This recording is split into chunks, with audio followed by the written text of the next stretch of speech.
ነው ተመልካቾቻችን አድማጮቻችን እንደተለመደው የገባችሁ ላይክ በማድረግ ሌሎችን ወዳጆቻችንን ጋብዟቸው ላይክ የሚለውን በመጫን ማለት ነው እናንተ ስትጫኑ እነሱ ኖቲፊኬሽኑን ይመለከቱታል ይገባሉ ማለት ነው አልጎሪዝሙ ያሳያቸዋል ስለዚህ ላይክ ማድረግ አትርሱ ተመልካቾቻችን አድማጮቻችን እኔ ቀጥታ ወደ መረጃዎቼ ሰላም ጤና ይስጥልን ተመልካቾቻችን እንደምን ዋላችሁ እንደምን አመሻችሁ ከአንከር ሚዲያ ዝግጅት ክፍል ክብር ሰላምታችንን እናቀርባለን የአማራ ማህበር በሰሜን አሜሪካ የ12 ወራት ሪፖርት አጠናቅሮ አውጥቷል ሪፖርቱ በአማራ ክልል ባለፉት 12 ወራት የተከሰቱትን አጠቃላይ ከጦርነቱ ጋር የተያዘ ክስተቶችን በመረጃ በአሃዝ የተጠናቀረበት ሪፖርት ነው ሪፖርቱ ብዙ ነገሮችን ያነሳል የተዘጉ ትምህርት ቤቶች የፈረሱ ትምህርት ቤቶች የተገደሉ ሰዎች የተደፈሩ ሴቶች በአጠቃላይ በርካታ ቁጥሮችንና መረጃዎችን የያዘ ሪፖርት ነው ይፋ የተደረገው ሪፖርቱ መነሻ በማድረግ ሪፖርቱን ካዘጋጀው ከአማራ ማህበር ሰሜን አሜሪካ የአድቮኬሲ ክፍል ኃላፊ ከሆነ ማንደፍሮ ጋር የምናደርገውን ቆይታ እንድትከታተሉ እንጋብዛለን መልካም ጊዜ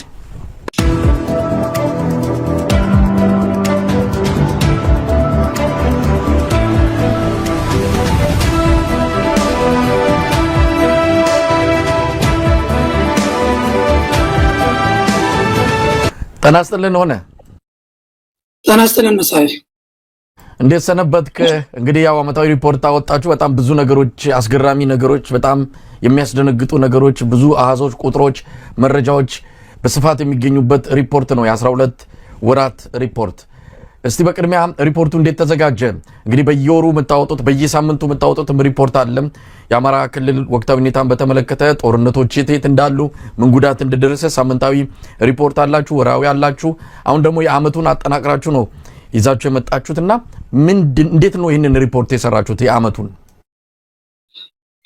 መልካም መሳይ በመጀመሪያ ድሉን ስለሰጠን እናመሰግናለን የአማራ ማህበር በአሜሪካ ያው ለረጅም ዓመታት በሰብአዊ መብት ጥሰት ዙሪያ ላይ አተኩሮ በተለይ በአማራው ህዝብ ላይ እየደረሱ ያሉ ጭፍጨፋዎችንና ሌሎች የዘር መብት ጥሰት ስራዎችን የመሰነድ ስራ ስንሰራ ቆይተን ነበረ ይህ ጦርነት ከተጀመረ ጊዜ ጀምሮ ደግሞ በተለይ ከኢትዮጵያን ካልሆኑ በፖሊሲ ቲንክ ታንኮች በመንግስት በውጭ መንግስታቶች የሚሰሩ የተለያዩ አካላቶች መረጃ ጥያቄ በተደጋጋሚ ያቀርቡልን ነበር የጦርነቱን ሁኔታ በተመለከተ ተጨባጭ ሆነ በእውነት ላይ የተመሰረተ መረጃ የሚያቀርብ አካል ብዙ ካለመኖር ጋር ተያይዞ በተደጋጋሚ የኛን ድርጅት ጥያቄ ያቀርቡ ነበርና ይሄንን ጥያቄ መልስ ለመስጠት በሚል ለፉት አንድ አመት በላይ የሆነው አዲስ ኢኒሼቲቭ ጀምረናል ይህም ኢኒሼቲቭ አማራ ዋር አፕዴትስ ይባላል በራሱ ከትሪፕል ፔጅ ተነጥሎ በራሱ ማህበራዊ ገጾች ፔጆች ኖሮት እዛ ላይ አንተም እንዳልከው በየቀኑ በየሳምንቱ በየወሩና እንዲሁ አሁን ዛሬም እንደምናቀርበው አይነት ሪፖርት በየጊዜው ያወጣልና ይህንን ስራ ለመስራት መሬት ላይ ያሉ መረጃን የሚያቀብሉን ኢንቨስቲጌተርስ የምንላቸው ሰዎች አሉ እነሱ የዕለታዊ ዘገባ በየቀኑ ያስገባሉ እሱን ዘገባ ተናክረን እና ተጨማሪ አናሊሲስ አድርገን በየሳምንቱ ሰኞ እናወጣለን ወሩ መጨረሻ ደግሞ የወሩን አጠቃሎ እናቀርባለን በተመሳሳይ ይሄኛውም የተዘጋጀው በዛ አግባብ ነው ከተለይ አማራ ክልል ላይ ያተኮረ ነገር ግን ደግሞ ከሌሎች ክልሎችም የሚደርሱንን የሰብአዊ መብት ጥሰቶችንም በተወሰነ ደረጃ አካተን ባለፉት 12 ወራት ከግንቦት እስከ ግንቦት ፍሬንች ኦክቶበር 2024 እስከ ግንቦት 2025 በአንድ አመት ውስጥ የነበሩ የጦርነት ሁኔታዎች የሰብአዊ መብት ጥሰቶችና የድሮን እና የአየር ድብደባዎችን በተመለከተ ያዘጋጀነውን ያጠራቀምነው መረጃ ለአንባቢ በሚመች መንገድ በአጭር ትንተና የቀረበ ሪፖርት ነው እና ዝግጅቱ አገር ቤት መረጃውን በየቀኑ የሚያቀርቡ ተመራማሪዎች አሉ እዚህ ውጭ ደግሞ የዴታውን ወደ ዴታ ቤዝ የመረጃ ቋት የሚያስገቡ የሁኔታ ትንተና የሚሰሩ እንዲሁም ደግሞ የሪፖርት የማዘጋጀት ሪፖርቱ በእንግሊዘኛ ነው ብዙ ጊዜ የምናዘጋጀው እሱን ወደ አማርኛ የመቀየር ስራ የሚሰሩ ብዙ በርካታ ሰዎች የተሳተፉበት ሪፖርት ነው እንደው በዚህኛው አሁን ባወጣነው እንትን ሰፋ ያሉ መረጃዎችን አላቀረብንም ማጠቃለያ ነው ያን እየገለጽን ያለነው ምክንያቱም ትልቁን ስዕል እንዲያሳይ አድርገን ያቀረብነው ነው ነገር ግን ከዛ ሰፋ ያለ ብዙ መረጃ በእጃችን ላይ ይገኛል እነሱ ወደ ወደፊት እንዳስፈላጊነቱ የምናወጣ ነው የሚሆነው። የዝግጅት ሂደቱ ይህን ይመስላል። እንደው ሆነ ምናልባት ከጉድለቶቹን በተመለከተ እንግዲህ እንዲህ አይነት መረጃ ለመሰብሰብ በጣም የተደራጀ ነገር ያስፈልጋል። አንዳንዴ የመረጃው መጣረስ ወይም ደግሞ በበቂ ሁኔታ መረጃውን አለማግኘት አንዳንድ ጊዜ ከአደጋው ስፋትና እኛም ያው በየለቱ በእናንተ ደረጃ መረጃዎችን እየሰነድን ባናቀርብም ግን ቁጥሮች በጣም በስፋት ይመጡልናል። አደጋዎቹ የሚከሰቱት አጠቃላይ ከጦርነቱ ጋር ተያይዞ የሚፈጠሩት ነገሮችን በተመለከተ እንሰማለን እና እንደው በዚህ ደረጃ የተሟላ ነው በቂ ነው በትክክል ያለው ሁኔታ ያሳያል የሚል ሪፖርት ነው ወይስ ጉድለቶች አላችሁ ብላችሁ ታምናላችሁ? ትክክል መሳያቸው በማንኛውም በጦርነት ዙሪያ የሚሰበሰብ መረጃ ሙሉ ይሆናል ተብሎ አይታሰብም። እንኳንስ የኛ ድርጅት ዲያስፖራ ላይ ያለ በንጽጽር ጥቂት የሰው ኃይል ያለው ድርጅት ቀርቶ በጣም ትላልቅ ግዙፍ ዓለም አቀፍ ተቋማቶች እንኳን በመረጃ በጦርነት ወቅት መረጃዎችን ሲያሰባስቡ ሁሌም የተሟላ መረጃ ይኖራል ተብሎ አይታሰብም እና ከዚህ አንጻር እንደ ማንኛውም በጦርነት ዙሪያ ዘገባ እንደሚያቀርብ ሪፖርት የራሱ ጉድለቶች አሉበት። ከዛ በተጨማሪ ግን በእኛ አገር ሁኔታና በእኛ ድርጅታዊ ቁመና ደግሞ ተጨማሪ ክፍተቶች ለምን ሊኖሩ እንደሚችሉ እንገምታለን፣ እናምናለን። ከዚህ አንጻር የሪፖርቱ ዋና ዓላማ ስፋቱና ጥልቀቱ በየቀኑ የሚቀርበውን መረጃ ሰው ጀምሮ ትራክ አድርጎ ምን ያክል ሰፊ ሰው ኃይል እየሞተ እንደሆነ ምን ያክል ሰፊ የሰብአዊ መብት ጥሰት እየተፈጸመ እንደሆነ የመረዳት አጋጣሚ ላይኖር ስለሚችል እሱን ማሳየት ላይ ያተኩረን የሰራነው ነው እንጂ በቁጥር ደረጃ ያቀረብናቸው በጣም አንደር ሪፖርት አድርገናል ብለን ነው የምናስበው። ለዚህ ምክንያቶቹ ደግሞ አንደኛ እንደ ድርጅት ያለን የሰው ኃይል ውስንነት አለበት። በጣም በርካታ እንደምታውቀው ጦርነት የሚከናወንባቸው ቦታዎች በጣም ሰፊ ናቸው። አማራ ክልል ሁሉም አካባቢ በሚባል ደረጃ ጦርነት ይደረጋል። እነዚህን አካባቢዎች በሙሉ ከቨር የሚያደርግ የሰው ኃይል የለንም። ምንም እንኳ በሪሞት ሰዎች በስልክ ምናምን በተለያየ መንገድ መረጃዎችን እንዲሰበስቡ ብናደርግም ዞሮ ዞሮ ግን አንዱ የክፍተት መንስኤ የሚሆነው ካለን የሰው ኃይል ውስንነት አንጻር ሁሉንም ነገሮች መዝግበናል ብለን አናስብም። አንድ ክፍተት እሱ ነው። ሁለተኛው አሁን ከጠቀስኩም ጋር ተያይዞ መረጃዎችን የምንሰበስበው በስልክም ጭምር ስለሆነ አንዳንዴ ያገዛዙ የስልክ መስመሮችን በመዝጋት አንዳንዴ መረጃ እንዳይወጣ ለማድረግ፣ ሌላ ጊዜም ደግሞ የፋኖ ኃይሎች ኦፕሬሽኖችን እንዳይሰሩ ለመገደብ ታስቦ በተለያየ አጋጣሚ የተለያዩ ቦታዎችን መረጃዎች የመገናኛ መንገዶችን ያጠፋል። ከዚህ ጋር ተያይዞ በስልክ መረጃ መሰብሰብ የማንችልባቸው ሁኔታዎች ይኖራሉ። ስለዚህ ከዚህ አንጻር በዚህ ሪፖርት የተካተተው በተጨባጭ መሬት ላይ የደረሰው በሙሉ ነው ሳይሆን በእኛ ደረጃ በዚህ ሂደት አልፈን ከነውስንነቱ በመረጃ ያረጋገጥ ነው። በቁጥር ደረጃ በሙሉ እምነት ልናቀርበው የምንችል የኛ በዓለም አቀፍ ደረጃም የካዡዋሊቲ ሪከርደርስ ኔትወርክ የሚባል አለ።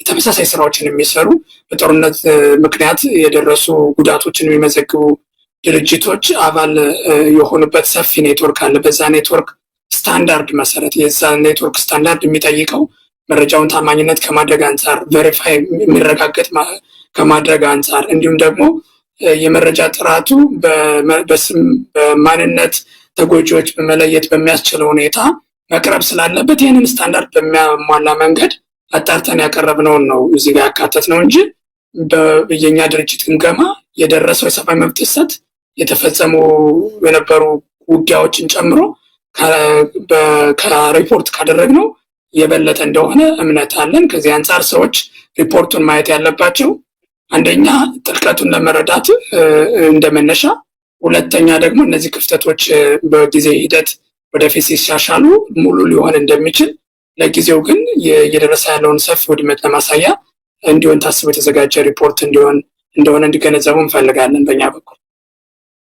አሁን እንግዲህ ወደ ሪፖርት ዋና ዋና ክፍሎች እንምጣ። እስቲ ምንድናቸው የሪፖርቱ ግኝቶች? ምን ነገሮችን አሳዩን? ከተለያዩ ነገሮች አንጻር ሪፖርቱ የያዛቸውን ዋና ዋና ነገሮች ብታካፍለን።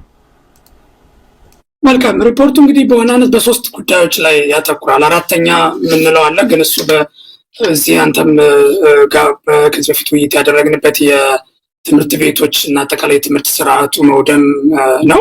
እሱ አንድ አራተኛ ልንቆጥረው እንችላለን። ግን በዋናነት እዚህ ማጠቃለያ ላይ ያካተትናቸው 3 አይነት ጉዳዮችን ነው። አንደኛው የውጊያ ሁኔታዎችን ነው። ቅድምም እንዳልኩት በተለይ ዓለም አቀፍ ሚዲያዎች ያን ያህል ትኩረት ካለመስጠታቸው ጋር ተያይዞ እየተደረጉ ያሉ ውጊያዎች የሚገባቸውን ያክል ትኩረት አላገኙም እና በእኛ ሪፖርት እንዳስቀመጥ ነው ባለፈው 1 ዓመት በ172 ወረዳዎች በ25 ዞኖች ውስጥ ወደ 2218 ውጊያዎችን መዝግበናል። እነዚህ እንግዲህ አንዱ አካል ሄዶ ኢኒሼት አድርጎት ለረጅም ጊዜ የሚደረጉ የውጊያዎችን ነው ውጊያ የምንላቸው። በዚህ አግባብ ወደ 2218 ውጊያዎችን መዝግበናል።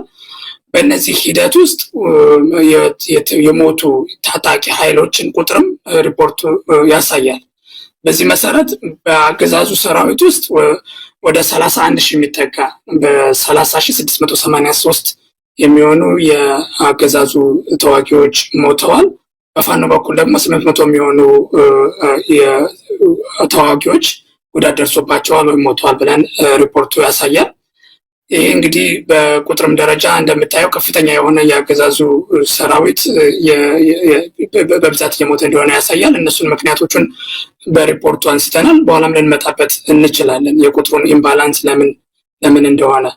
ነገር ግን ውጊያዎቹን ዲስትሪቢዩሽን ስናይ የት አካባቢ ነው በስፋት ተደጋጋሚ ውጊያዎች እየተደረጉ ያለውን የሚለውን በዞን ሃይራርኪ ያስቀምጠናል። ቁጥሩን መሰረት አድርገን ከፍተኛ ውጊያ እየተደረገባቸው ያሉ አካባቢዎች የትኞቹ ናቸው ብለን አሳይተናል እና ከውጊያ ደረጃ በእኛ በያዝነው ዴታ ምስራቅ ጎጃም ከፍተኛ ውጊያ የተደረገበት ሲሆን ከዛ ቀጥሎ ደቡብ ጎንደር፣ ከዛ ማዕከላዊ ጎንደር፣ ከዛ ምዕራብ ጎጃም እያለ ይቀጥላል። ወደ 10 የሚሆኑትን አትሊስት እናሳያለን እና ከዚህ አንጻር ከፍተኛ ውጊያ የተደረገባቸው አካባቢዎች እነዚህ ናቸው።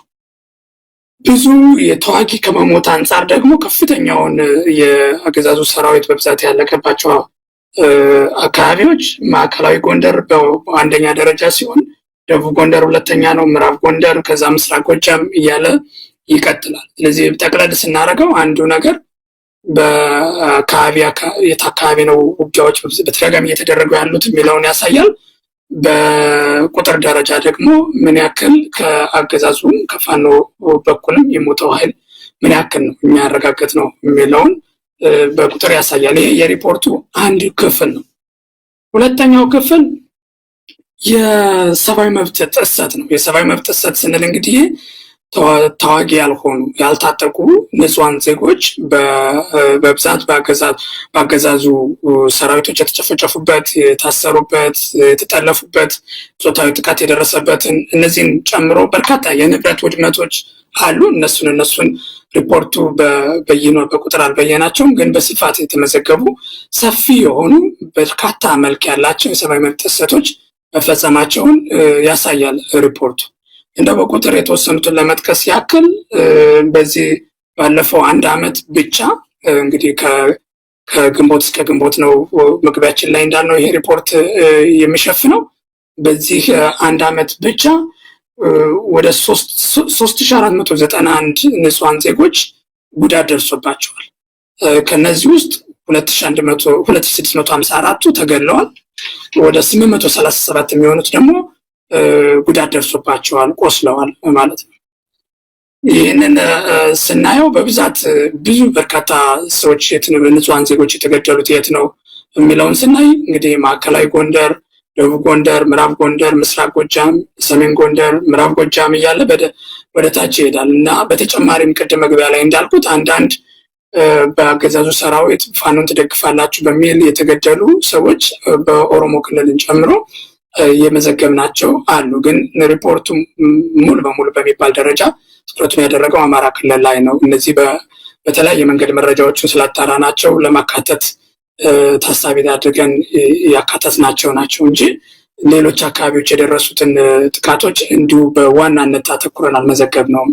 ያም ሆኖ ግን በተደጋጋሚ ከአማራ ክልል ውጭም ለፋኖ መረጃ ትሰጣላችሁ፣ ለፋኖ ታግዛላችሁ በሚል በርካታ ንጹሃን አማራዎች መገደላቸውን ሪፖርቱ ያሳያል። ከግድያ በተጨማሪ ባለፈው 1 ዓመት የተለያዩ ሌሎች የሰብአዊ መብት ጥሰቶችንም ተመዝግበዋል። ለምሳሌ የጠለፋን ብናይ በጣም በከፍተኛ ሁኔታ በአገዛዙ ሰዎች ተጠልፈው ደብዛቸው የጠፉ ሰዎችን የፋኖ ቤተሰብ አባላትን ጨምሮ ሪፖርቱ መዝግቧል እና ወደ 2410 የሚሆኑ ሰዎች በአገዛዙ ኃይሎች ተጠልፈው የት እንዳሉ ሳይታወቁ የቀሩበት ሁኔታ አለ። 4130 የሚሆኑ ሰዎች ደግሞ ያለምንም ምክንያት ታስረዋል በአገዛዙ እና እስር በርካታ ወደ ደቡብ ጎንደር አካባቢ በስፋት የተመዘገበ ሲሆን ጠለፋ ደግሞ ሰሜን ሸዋ አካባቢ በተደጋጋሚ የተመዘገበ መሆኑን የያዝነው መረጃ ያሳያል። ሌላው ምናልባትም በዚህ ሪፖርት በጣም በከፍተኛ ሁኔታ የቀረበው ቁጥር ትክክለኛ ሁኔታውን ገላጭ አይደለም የምንለው የጾታዊ ጥቃት ሁኔታ ነው። ጾታዊ ጥቃት እንደምታውቀው መሳይ በርካታ ጥቃት የሚደርስባቸው ሴቶች ከማህበረሰቡ ላለመገለል ሲሉ አያመለክቱም ወይም ሪፖርት አያደርጉም፣ ለሌላም ሰው አይናገሩም እና በዚህ ምክንያት ትክክለኛ ቁጥሩ ለማወቅ በጣም አስቸጋሪ ከሚባሉ የሰብአዊ መብት ጥሰቶች አንዱ ነው። ያም ሆኖ ግን 145 የሚሆኑ ሴቶች የጾታዊ ጥቃት ደርሶባቸዋል። አብዛኞቹም ደግሞ በአገዛዙ ሰራዊት በቀጥታ የተደፈሩ ናቸው ባለን መረጃ መሰረት እና ይሄ ሁለተኛው እንግዲህ በሰብአዊ መብት ጥሰቶች ዙሪያ ያተኮረው ክፍል ነው። የመጨረሻው በድሮንና በአየር ኃይል ጥቃት ድብደባዎች የደረሰው ጉዳት ነው። ከዚህ አንጻር ባለፈው አንድ ዓመት 136 የሚሆኑ የአየርና የድሮን ጥቃቶችን መዝግበናል። በዚህ ምክንያት 860 ዜጎች ጉዳት ደርሶባቸዋል። 656 የሚሆኑ ተገድለዋል። 204 የሚሆኑት ቆስለዋል። ይሄ በምስራቅ ጎጃም እና ሰሜን ሸዋ አካባቢ በስፋት የታዩ ከሌሎቹ ሲነጻጸር ከፍ ብሎ ተመዝግቧል። ነገር ግን በሌሎችም ዞኖች በስፋት መመዝገቡን ሪፖርቱ ያሳያል። በዋናነት እነዚህ ሶስቱ በሪፖርቱ የቀረቡ ሆኖ ነገር ግን አንተም በጥያቄ እንዳነሳው ሌላው በከፍተኛ ውድመት የደረሰው የትምህርት ስርዓቱ ላይ ነው። ከዚህ አንጻር ባለፈው በዚሁ ዙሪያ ኤጁኬሽን አንደር ሲጅ የሚል ራሱን የቻለ ሪፖርት አውጥተናል። ከዛ በኋላ የደረሱን መረጃዎችን ስንጨምር ወደ 5231 ትምህርት ቤቶች ስራ አቁመዋል። ከነዚህ ውስጥ 1390ዎቹ ጉዳት ደርሶባቸዋል። 830 የሚሆኑት በአገዛዙ ሰራዊት የጦር ካምፕ ሆነው ጥቅም ላይ እየዋሉ ነው። አንዳንዶቹ ቪዲዮዎችም እየወጡ ያሉበት ሁኔታ አለ። 4.4 ሚሊዮን የሚሆኑ ህጻናቶች ደግሞ ከትምህርት ገበታ ውጭ ሆነዋል። በአጠቃላይ በአማራ ክልል ብቻ ማለት ነው እና ይህንን ሪፖርቱን ባለፈው በሚያዝያ ላይ አወጥተነዋል። አሁንም ትራክ እያደረግን ነው። ተከትሎ ሪፖርቶችን እናወጣለን እና በአጠቃላይ የሪፖርቱን አሃዞች እና የሚያሳያቸውን ጠቅላላ ሁኔታዎች በዚህ መንገድ መግለጽ ይቻላል መሰለኝ። እንግዲህ ሆነ ምናልባት ቁጥሮችንም ስንመለከት ያስደነግጣሉ። አጠቃላይ በአመት ውስጥ የአብይ አህመድ ወታደሮች የተገደሉት ቁጥር 31,000 በአንጻሩ የፋኖ ደግሞ 1,000 እንኳን የማይሞላበት ሁኔታ ለምን እንደሆነ እንግዲህ ራሱ የውጊያው ስልት አጠቃላይ ሁኔታ ምናልባትም ከተልእኮም አንጻር የጦርነቱ ምክንያት አንድን ሰራዊት ተሸናፊም በዚህ ደረጃ በከፍተኛ ቁጥር ኪሳራ እንዲደርስበት ከሚያደርጉ ዋነኛ ምክንያቱ የጦርነቱ ተልእኮ ነው። ለምንድን ነው የሚዋጋው የሚለው ነው።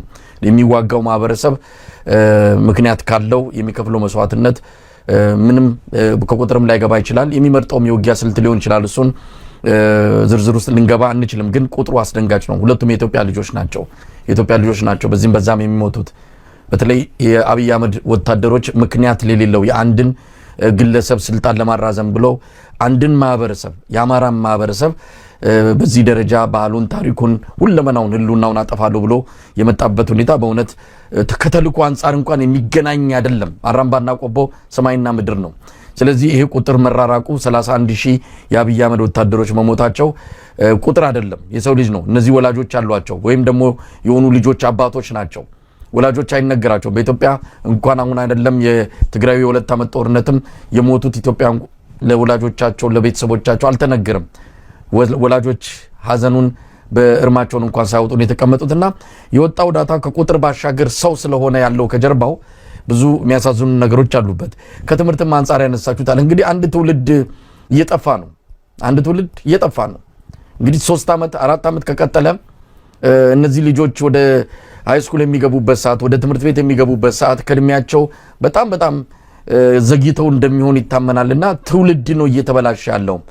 እንደው ሆነ ቁጥሮቹ ምንን ያሳያሉ? እናንተ በማጠቃለያችሁ ላይ ምናልባት ምክር ሐሳብም ሰጣችሁበት ሊሆን ይችላል። እነዚህ ቁጥሮች ከትምህርት ቤቶች መዘጋት ከህፃናት ከትምህርት ቤት አለመሄድ ጋር በአጠቃላይ ይሄ ማህበራዊ ኢኮኖሚ አጠቃላይ ቀውሱን እንዴት ነው የምትገልጹት? እንዴት አላችሁ በሪፖርታችሁ ላይ? መልካም ጥሩ ጥያቄ ነው መሰለኝ። ቲንክ መጀመሪያ ቁጥሩን በተመለከተ እኛም በሪፖርቱ ላይ የተወሰነ አናሊሲስ መስራት ሞክረናል እና የኛም ግምገማ ምንድን ነው የአገዛዙ ኃይሎች ተዋጊዎች በከፍተኛ ሁኔታ እየሞቱበት ያለው ምክንያት አንደኛው ከአንተም ካነሳው አንጻር ለጦርነቱ ዓላማ ተገዥ አይደሉም። አብዛኞቹ በተለያዩ ኢኮኖሚ ምክንያቶች በገንዘብ የፊርማ ከፍተኛ ገንዘብ እንሰጣለን በሚል ተታለው የገቡ ገና እድሜያቸው የጦርነት ያልደረሱም የፖለቲካ ምክንያቱን የማይረዱ የጦርነቱን ምክንያት የማያምኑበት እና በስፋት በገፍ ሰልጥነው ወደ ጦር ግንባር እንዲሄዱ የሚደረጉ ገና በደንብ አቅም የሌላቸው ተዋጊዎች ናቸው በአገዛዙ ምክንያት እየቀረቡ ያሉት። ስለዚህ ከዚህ አንጻር ከፍተኛ ሁኔታ በአደጋ ተጋላጭ የመሆን ሁኔታ አለ። አንዱ እሱ ነው። ሁለተኛ የፋኖ ኃይሎች በጦርነቱን የአማራ ህዝብ እንደ ህዝቡ ላይ የታወጀ ጦርነት እንደሆነ ስለሚገነዘብ እና ለነሱ ከፍተኛ ድጋፍ ስለሰጣቸው በጣም በስፋት መረጃዎችን ያገኛሉ። ከዚህ ጋር ተያይዞ የአገዛዙ ኃይሎች የሚያደርጓቸውን እንቅስቃሴዎች ቀድሞ የማወቅና በደፈጣ ውጊያም በአንዳንዴም በቀጥታ ውጊያም በከፍተኛ ሁኔታ ሰርፕራይዝ ወይም ድንገተኛ ጥቃት በመክፈት ከፍተኛ የሆነ ጉዳት ያደርሱባቸዋል። ይህንን በተደጋጋሚ በየሳምንቱ በምናወጣቸው ሪፖርቶች ያሳየነው ጉዳይ ነው። አንዱ ምክንያት ይሄ ነው። በተለይ የፋኖ ኃይሎች አካባቢውን ከማወቃቸው አንጻር በቦታቸው ባደጉበት አካባቢ በቀጠናቸው የሚዋጉ ከመሆናቸው አንጻር ጂኦግራፊውን በደንብ ማወቃቸው እና የአገዛዙ ሰራዊቶች ደግሞ ለአካባቢው አዲስ ከመሆናቸው ህብረተሰቡ ጋር ያላቸው ግንኙነት የሻከረ ከመሆኑ ጋር ተያይዞ መረጃን በፋኖዎች በቀላሉ በማግኘት በደፈጣ ውጊያ በከፍተኛ ሁኔታ ጉዳት ማድረሳቸው አንዱ ምክንያት ነው። ሶስተኛው አይ ቲንክ የፋኖ ኃይሎች አሁን እንግዲህ ለዚህ ሀገር ወደ 5 ዓመት ጦርነት ተደረገ እና በ5 ዓመት ሙሉ ሲዋጉ ነበር የነበሩት እና ከጊዜ ጊዜ የጦርነት አቅማቸው የመዋጋት አቅማቸው ልምዳቸው እየዳበረ ከመምጣቱ ጋር ተያይዞ ያላቸው መሳሪያ አቅም እየዳበረ ከመምጣቱ ጋር ተያይዞ አደረጃጀታቸው የተሻሻለ ከመምጣቱ ጋር ተያይዞ ከፍተኛ የሆነ የመዋጋትና የጉዳት የማድረስ አቅም አዳብረዋል። አዳዲስ መሳሪያዎችን መታጠቃቸውም አንዱ ምክንያት ነው ብለን እናምናለን። በመጨረሻ ያየነው ጉዳይ በተደጋጋሚ በተለይ ከአማራ ፖሊስ ከአድማ ብተና እና ከሚሊሻ በተደጋጋሚ ከአገዛዙ ጋር ተሰልፈው የሚዋጉ የነበሩ እነዚህ ኃይሎች እጅ በመስጠት ከፍተኛ የሆነ መረጃዎችን በመስጠት ጥቃቶችን አብረው ከመፈጸማቸው ጋር ተያይዞ ኢንሳይደር ኢንፎርሜሽን የማግኘት ምድር አላቸው እና እነዚህ በሙሉ ተደማምረው በአገዛዙ በኩል ከፍተኛ የሆነ የሰው ኃይል እንዲሞት አስተዋጽኦ እንዳደረገ አይተናል፣ ተገንዝበናል። ነገር ግን አንተም እንዳልከው ማንም ሰው መሞት የለበትም። የጦርነት በርካታ ሰዎችን ህይወት እየቀጠፈ እንደሆነ እንገነዘባለን። የአገዛዙ አንፎርቹኔትሊ አብይ አህመድ እነዚህ ወታደሮች መሞታቸው ለሱ ምንም ደንታ የሚሰጠው አይደለም። እንኳን ወታደሮችን እና ንጹሃኑን ሲሞት እንኳን ከዚህ በፊት አንተም እንዳየው አሜሪካ እኮ ሰው ይገደላል፣ ሌላ ሀገር እኮ ሰው ይገደላል የሚል አይነት ማብራሪያዎችን ነው እንጂ የሚሰጠው እነዚህ ሰዎች ቤተሰብ አላቸው፣ ህጻናቶች አሉ፣ ነፍሰ ጡር የሆኑ ሰዎች ተገለዋል። በዚህ ሪፖርት ዶክመንት ያደረግነው እነሱን እንደ ሰው አይቶ ርህራሄና ጸጸት ከመሰማት ይልቅ እንደውም ሌላም ሀገር የሚሆነው ነው ለምንድን ነው እዚህ ሀገር ብቻ እንደሆነ የምታደርጉት የሚል የበለጠ ዘግናኝ የሆኑ መልሶችን ሲሰጥ አይተናል እና ከዚያን ጋር ተያይዞ እየደረሰ ያለው ሞት በጣም ያሳዝናል። መፍትሄው እንግዲህ በእኛ በኩል ለዓለም አቀፍ ተቋማቶች ተደጋጋሚ ስናደርስ የነበረውን መፍትሄ አብይ አህመድ አገሪቷ ውስጥ ሰላም እንዲመጣ የሚያደርግ ሰው አይደለም። በባህሪው ራሱ አብይ አህመድ ያለ ጦርነት መኖር የሚችል አይነት ሰው አይደለም። እንደመጣ ጦርነት ውስጥ ነው የገባው። ከዛን ሰዓት ጀምሮ ከአንድ ቦታ ወደ ሌላ ቦታ አፈሙዝን ከአንድ ወደ ሌላው እያዞረ ጦርነት በመስፈክና ጦርነት በማድረግ ላይ የተመሰረተ መንግስት የጦርነት ኢኮኖሚም ነው እየመራ ያለው። ከዚህ ጋር ተያይዞ ከጦርነቱም ባለፈ ሀገሪቱ በሙሉ መቀመቅ ውስጥ እየገባች የኑሮ ውድነት ከፍተኛ ሁኔታ ውስጥ ገብቶ ሐኪሞች እንኳን ደህና ተከፋይ የሚባሉት መኖር መብላት የማንችልበት ሁኔታ ደርሰናል። ዳቦ ጥያቄ አለን ብለው በአደባባይ ወጥተው ያየንበት ሁኔታ አለ እና ከዚህ አንጻር መፍትሄው የአብይ አገዛዝን አካውንተብል ማድረግ፣ ለፈጸማቸው ወንጀሎች ተጠያቂ ማድረግ እና ኢትዮጵያኖች የሚፈልጉትን አይነት ስርዓታዊ ሽግግር እንዲደረግ ጫና ማድረግ ነው እንጂ ከዛ ባለፈ ከዛ መልስ የሚደረጉ ጉዳዮች ምናልባት ለጊዜያዊነት አንዲት ሀገር አንዳንድ ሀገራቶች እሱን እንደ ሎሌ በመጠቀም የሚያገኙት ጊዜያዊ ጥቅም ሊኖር ይችላል። በረጅም ጊዜ ግን የእነሱንም ጥቅም ጨምሮ አደጋ ውስጥ የሚከትና ለቀጠናውም ሰላም ጥሩ ያልሆነ አገዛዝ ስለሆነ ዘላቂ የሆነ መፍትሄ ያስፈልገዋል የሚለውን መልእክት በተደጋጋሚ ስናስተጋባ ነበረ። ያም ሆኖ ግን እነዚህ የመዘገብናቸው ደግሞ በዓለም አቀፍ ደረጃ የሚያስጠይቁ ወንጀሎች ስለሆኑ በተለይም ከሰብአዊ መብት ጥሰት ከተያይዞ፣ ከትምህርት ተቋማቶች ውድመት ከተያይዞ፣ ከድሮን ጥቃት ከተያይዞ እየተፈጸሙ ያሉት ጉዳዮች ወንጀሎች ስለሆኑ የዓለም አቀፍ ሕግ መሰረት የወንጀል ተጠያቂነት እንዲኖር ግፊቶችን እናደርጋለን። በዚህም አግባብ የዓለም አቀፍ ተቋማቶች የሚጠበቅባቸውን እንዲያደርጉ ግፊት እናደርጋለን። ያም ሆኖ ግን አልቲሜትሊ ይህንን ሁኔታ መቀየር የሚችሉት እንደ ህዝብ፣ የአማራ ህዝብ እንደ ሀገር ኢትዮጵያውያኖች በሙሉ ተባብረው አገዛዙ ላይ የሚያደርጉት ትግል ፍሬ ሲያፈራ እንደሆነ እንገነዘባለን። እሱንም ጠቁመናል በሪፖርቱ ላይ። እንደው ሆነ ሁለት ነገሮችን እናነሳለው በተከታታይ። ምናልባት የመጀመሪያው ከዚህ ከድሮን ጥቃት ጋር በተገናኘ ነው። በደንብ ሰንዳችሁ እንግዲህ ባላችሁ የመረጃ ተደራሽነት የተፈጸሙትን የድሮን ጥቃቶች ባለፉት 12 ወራት ከቦታ ካደረሱት ጉዳት በተለያየ መልኩ ቁጥሮችን በዝርዝር ያያችሁበት ነው።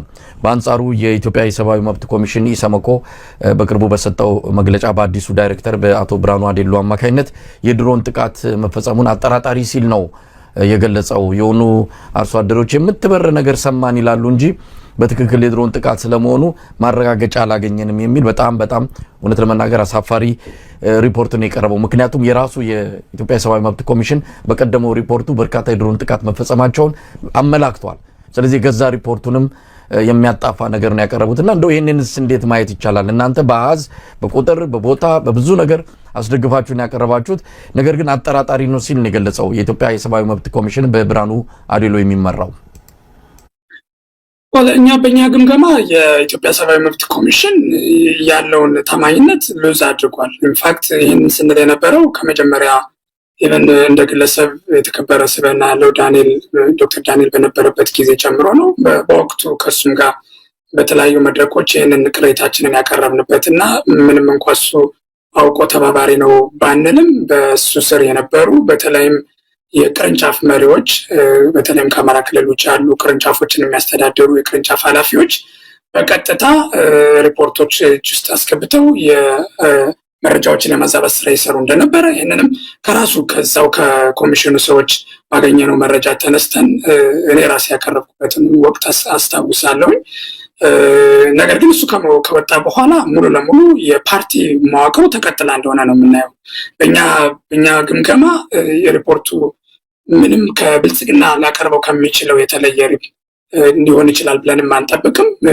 ሌላውም ሰው በዛ አግባብ መረዳት አለበት ብዬ ነው የማስበው። ከዚሁም ጋር ተያይዞ አሁን አዲስ የተቀምክስከው ሰው ከመሸሙ ጋር ተያይዞ ምናልባትም የተሻለ ስብዕና አላቸው የሚባሉ ወይም በኮዞ ያምናሉ የሚባሉ ኮሚሽነሮች፣ ምክትል ኮሚሽነሮች ከኃላፊነታቸው የለቀቁበትና ተቃውሞ አሁን ባለው ነባራዊ ሁኔታ በብልጽግና ካድሬ ሰዎች የተሞላበት ደረጃ ደርሷል እና ከዚህ አንጻር ምንም እንኳ የታማኝነት ጥያቄው ቀድሞ የነበረ ቢሆንም አሁን አዲስ ኃላፊ ከተሾመ በኋላ በእኛ በኩል ምንም አይነት ታማኝነት ያለው ስራ ይሰራሉ ብለን አናስብም። ሌሎችንም እንኳን እንደዚህ በጦርነት ጉዳይ በጣም ፖለቲካሊ ሴንሲቲቭ በሆኑ ጉዳዮች ቀርቶ አዘቦት በሆኑ የሰብአዊ መብት ጥሰቶችን ላይ ግድ ሰጥቷቸው ክትትል ያደርጋሉ ብለን አናስብም። ከዚህም አንጻር መረጃው ስለሌላቸው መረጃውን ስለማያውቁ ሳይሆን ከብልጽግና ፓርቲ በተሰጣቸው አቅጣጫ መሰረት ተልኳቸው እኛን ጨምሮ ሌሎች መሰል ዓለም አቀፍ ተቋማቶች ያቀርቧቸው የሚችሉ የሰብአዊ መብት ጥሰት መረጃዎችን የመከላከል የማጣጣል የመካድ ኃላፊነት ተሰጥቷቸው እንዲሰሩ አቅጣጫ ስለተሰጣቸው የዚህ ተልኳቸው አካል ነው ይሄ መልስ ብለን ነው የምናስበው። ይሄ ደግሞ አዲስ አይደለም። አንተም እንደምታውቀው በትናንት ስልጣን ላይ በነበረበት ዘመን የሰብአዊ መብት ኮሚሽኑ ሌሎች የሰብአዊ መብት ድርጅቶችን ስራ ከመደገፍ ይልቅ በዓለም አቀፍ ደረጃ የሚንቀሳቀሱ የሰብአዊ መብት ተቋማቶችን የማጣጣል እነሱ ላይ ክስ የማቅረብ እና ዘመቻዎችን የማድረግ ስራ ነው ሲሰራ የነበረው። አሁን በተለይ ዶክተር ዳንኤል ከመውጣቱ ጋር ተያይዞ ሙሉ በሙሉ ተቋሙ እዚህ ስራ ላይ መጠመዱን እና ወደዛ እየሄደ እንደሆነ ነው የምንገነዘበው። ስለዚህ በእኛ በኩል አውቆ የተኛ ቢቀሰቅሱት አይሰማም አይነትም ነገር ስለሆነ ለተቋሙ የምናደርሰውን የነበረውን መረጃ የማጋራት ስራ አቁመናል። ምንም አይነት ታማኝነት ያለው መረጃ የሚወጣል ብለንም ስለማናስብ የሚሰሩትንም ስራ ሞኒተር ማድረግ ካቆመን ቆይተናል።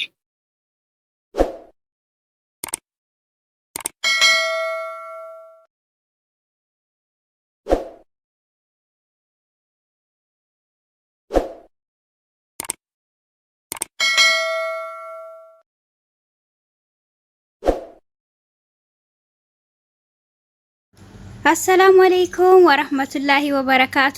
ሰላም ጤና ይስጥልኝ ውድ የቻናሌ ቤተሰቦች እንዴት ናችሁ? ሰላም ናችሁ ወይ? ከኔ ጋር አልሐምዱሊላህ ሁሉ ሰላም ነው። ዛሬ ደግሞ ሱቅ የገዛነውን እቃ አብረን እናያለን። በዛውም ደግሞ ሱቁን እንጎበኛለን ማለት ነው። ቪዲዮውን በላይክ እና ሼር ሰብስክራይብ ጀምሩ ትላችኋለሁኝ። እንግዲህ እዚህ ጋር እንደምታዩት ሱቁ ላይ የዞርና ነው ማለት ነው። ያው የገዛናቸው አንዳንድ እቃዎች አሉ ማለት ነው።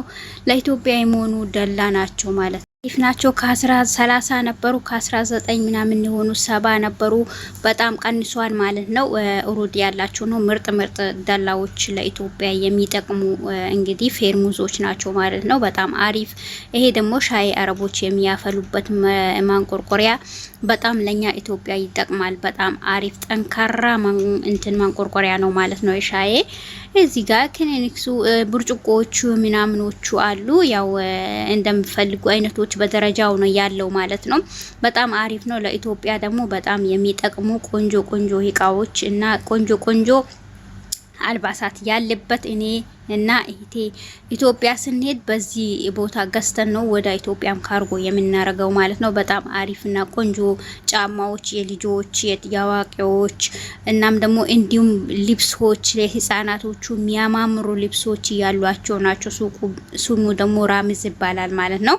በጣም አሪፍ ነው። ብዙ ቦታ አለ በነገራችን ላይ። ነገር ግን እኔ ያለሁበት እዚህ ጋር ምርጥ ያኔ በአቅም ደረጃ የሚገኝበት ቦታ ነው ያለው ማለት ነው ላችኋለሁ። ቤተሰቦቼ ቪዲዮ ላይክ አድርጉት እንግዲህ እና በጣም አሪፍ ነው። አብረን እንጎበኛለን። እነዚህ ቲሸርቶች ናቸው። ይሄ ሱሪው ነው ማለት ነው። ታይት አለ፣ ሱሪ አለ፣ በሚፈልጉት መጠን አለ። በነገራችን ላይ ደግሞ ልብሱ ደግሞ ጠንካራ በጣም አሪፍ ጠንካራ ልብስ ነው። ለልጆች የሚሆን የሰላት ልብስ ማለት ነው። በጣም አሪፍ ለልጆቻችሁ በጣም አሪፍ ነው። አባያ አለ ማለት ነው።